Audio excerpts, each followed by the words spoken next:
Welcome back. Let's talk to Dr Charlie from Harley, a man who's got more letters after his name than in his name. Dr Charlie, how often should you have a full body checkup? Yeah, I'm very keen on this. I'm biased because I'm in the private sector and I believe it's beneficial. I think that certainly men from 30 years onwards should think about doing it probably twice in the first 10 years after that, so 35 and 40. And then from 40 onwards, I'd say probably at least every 5 years. Now, the key things you should look out for are cancer. Right. Cancer is going to kill 1 in 3 of us, or affect at least 1 in 3 of us over the age of 60. So that's just a fact of modern life. Now, the key thing with cancer is the earlier we can detect it, the more we can do about it. Now, a lot of guys are really unaware about the risks of bowel cancer. And bowel cancer, of course, is what killed Bobby Moore, the great footballer, and many others have been affected by bowel cancer. I think even Sharon Osbourne had bowel cancer, and certainly there's a history in her family. So what I would say is that men, particularly, and women, should be aware of bowel cancer and how we can screen for it and what the symptoms are. So if you ever find blood in your poo or a change in bowel habit, that's significant. But if you go for screening, what we can screen for is there blood in your poo? That's the first thing.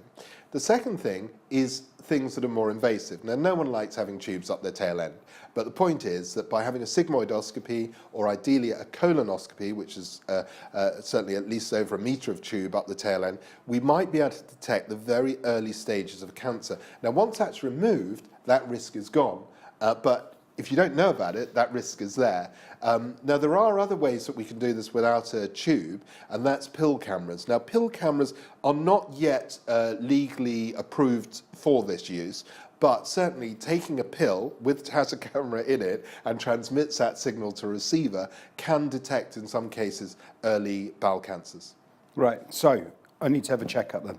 I would say yes, because there's that side of cancer, there's also the prostate, and men could certainly be aware of prostate symptoms where the stream isn't as good, you have to go more often, you have to get up at night to go as your prostate enlarges. Now that's not... But I go for a pee every night, that's because I drink beer, right? Exactly. Or could it be something more sinister? It could be, and that's not necessarily a cancer. But the point is, until you've had a test, we can't tell either way. The blood test is not perfect, by the way, because the blood test could be high, and you could be normal, or the blood test could be low and you could have cancer. But as long as you're aware of the problems with screening, I'd say that it's wise to at least have that investigated.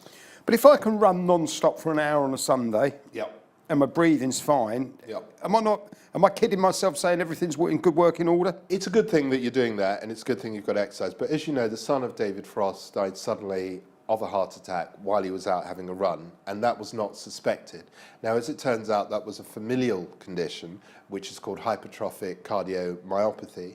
So again, screening might have detected that early, especially with his father having died of heart disease, I think in his 70s while he was on board a ship.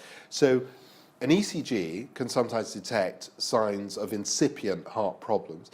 The other thing is that you could, from previous bad habits, whether it been smoking or having too many bacon and eggs, have built up cholesterol deposits in the vessels that supply the heart. And you'll never know that unless you have a specific type of screen that looks at those coronary vessels and confirms that you don't have it. I have a colleague who was in his mid-60s, swimmer every day, fantastic guy. I suggested he get the heart scan, the type I mentioned, and he found he had significant blockages, and luckily for him, they were able to unblock those, and now he swims happily without that fear of a potential heart attack.